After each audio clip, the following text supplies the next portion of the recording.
Evet, çekebiliriz, hazırız.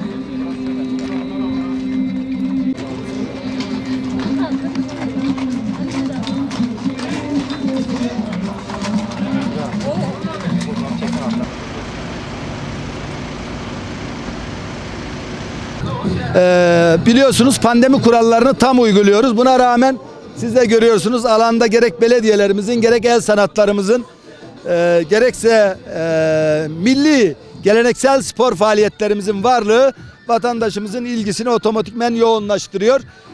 Buradaki çalışmalarımıza bu yıl çok sınır getirdik.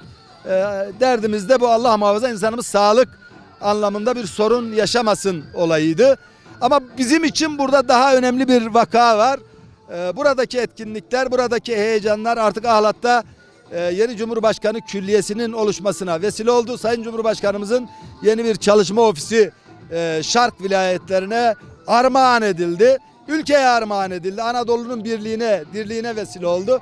Biz bu vesileyle de 25'inde inşallah Sayın Cumhurbaşkanımızın iştirakleriyle Anadolu'ya bu armağanın açılışını yapacağız.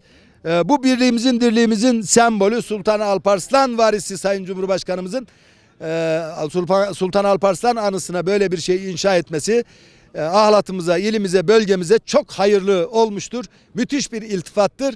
Biz de bu heyecanla inşallah Sayın Cumhurbaşkanımızı karşılayacağız.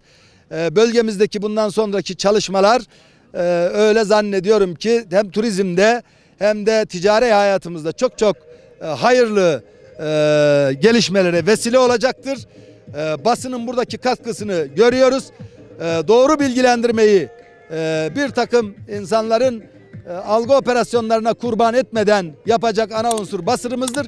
Şimdiden basının emeklerine de teşekkür ediyorum.